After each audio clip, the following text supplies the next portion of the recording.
Have you ever wanted to get adopted? Well, in this oversaturated VTubing market, you just might have to go legit. Huh?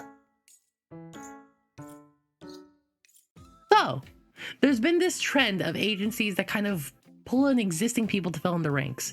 Kawa Entertainment is one. I think Face Connect now has like an adoption branch they're bringing in. This differs majorly from the sort of agencies VTubers are used to.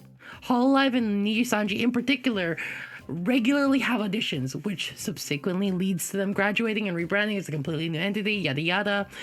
This new trend is kind of like a typical VTuber group or a stream team where a bunch of people band together, raid together, but I think it's more than that. Because unlike those, there's some real money on the table, and now they have agency back support. I call these adoption agencies. What is an agency? At least when it comes to VTubers, an agency is an advanced form of VTubing group. A coalition of VTubers gathered together to collectively boost themselves and each other up. With major features being in-house collaborations, management support, merchandising, and more. Agencies as a whole have been around since the beginning of VTubing, with roots in Japanese idol culture. This is where we start making a handful of distinctions. What makes an agency better than a group? How helpful are agencies as a whole? Should you join one? And if you do, which one? Or could you join one? First off, let's look at what I'm going to call a classic agency. A classic agency heavily borrows from Japanese idol culture to a T. Japanese idols are often brought up having very little experience in life outside of idling. Most Japanese idols come into the mid-teens, such as between 14 to 16. But more than a handful are capable of starting before they're even 10. Granted, they have parents' permission. There are several groups where they're just less than 10 years old. And they're singing and dancing at a high quality that you wouldn't expect from someone that age. A major element in there is the very little experience outside of idling.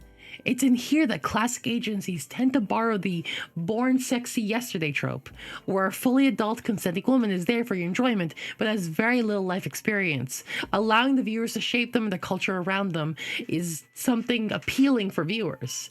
An example quickly of Born Sexy Yesterday character, mermaids that come in from out of nowhere and do not know anything about real life.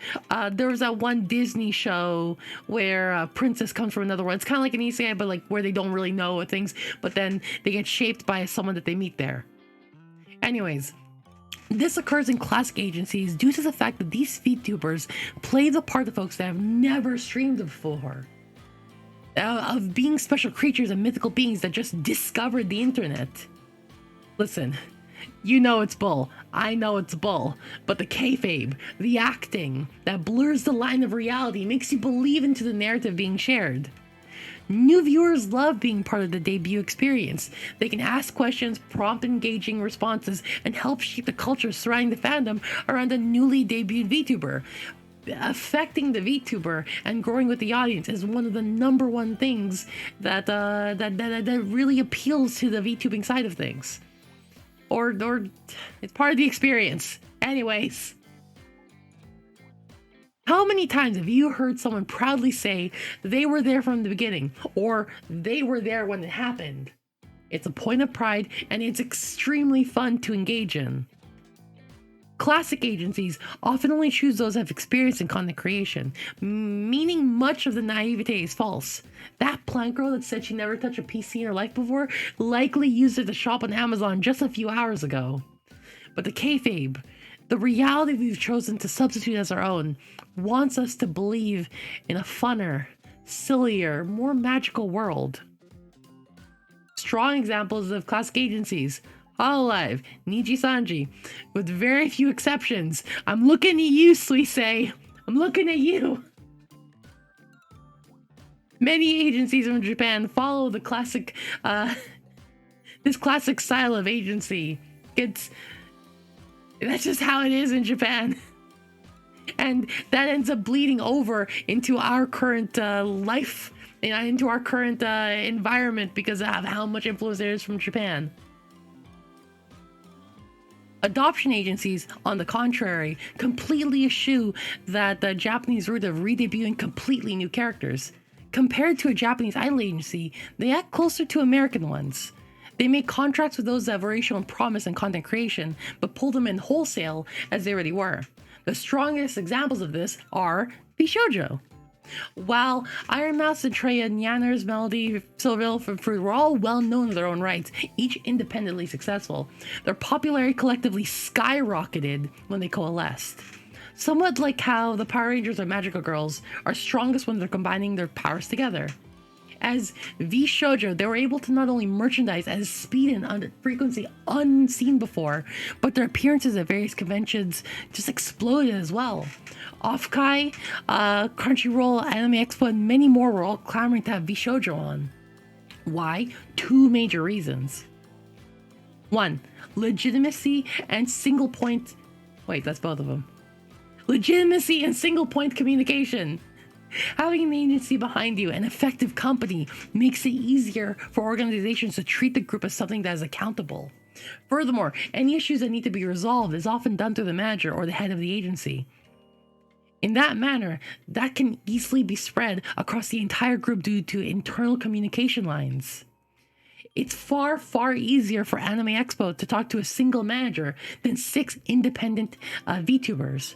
And having an LLC or corporation with roles and hierarchies is far more assuring than some random VTuber group of friends that no one really particularly knows. Having the money, having the structure, having internalized communication, all of these make an agency strong. Adoption agencies are insanely versatile work-wise. You get to craft who you want on the team with personalities already established so you can trim the brand. But also, they can have special events and bring in some really cool people like Vshojo and Kason. Adoption agencies can leverage pre-existing audiences outside the current lineup and collectively rise, adding only to this powerful legion. The experience is markedly different from a classic agency. Of course, both would prefer having someone as a proven entertainer and performer, but there is obviously a different experience having someone completely rebrand underneath you versus just bringing them in as they already are. But anyways, nowadays, making an agency is big work. Hololive and Niji Sanji is strong and have that kind of backing, so anyone they bring out is going to join that established tradition and culture. And you can see mid-level agencies try the same thing. They exist, but it's difficult building your culture from the ground up. Prism Project, Sundaria, Face Connect, those can get big, but a lot of it is luck. Especially since many of which don't have a strong culture to start on. Hololive had like 3-ish generations before massively exploding with 4th gen and onwards. Why watch a single generation with little establishment when you can join in with innate roles like senpais and koais and interactions practically built in? Hololive is like growing up with a childhood friend. Shared history together has inherent value since you were there at every step of the way. Meanwhile, an adoption agency is kind of like making a new friend at any other point in your life. You weren't there at the beginning, and you weren't able to share a lot of memories, but sometimes they're a little harder to get used to. But there's a whole person and culture there to discover. It's getting to know someone and perhaps awakening new interests with them.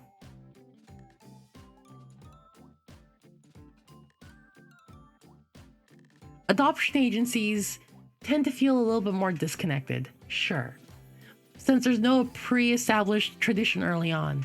It's kind of like making a friend at some point later on in life.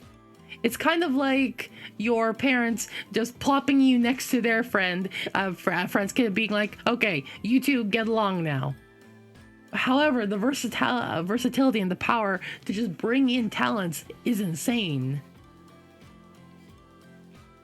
Example, if any really popular like streamer out there says, "Hi, I would like to join an agency," you know, and I'm willing to bet bucks that an adoption agency would love to pick them up and not make them like rebrand completely. What adoption agencies lack and need to flourish, even though like Kawa Entertainment is like the only non-Vshojo example I can think of, is an establishment of culture.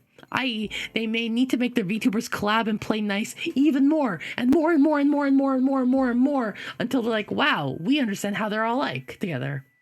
If not, adoption agencies have an uphill climb to hill. Hill to climb. Fuck.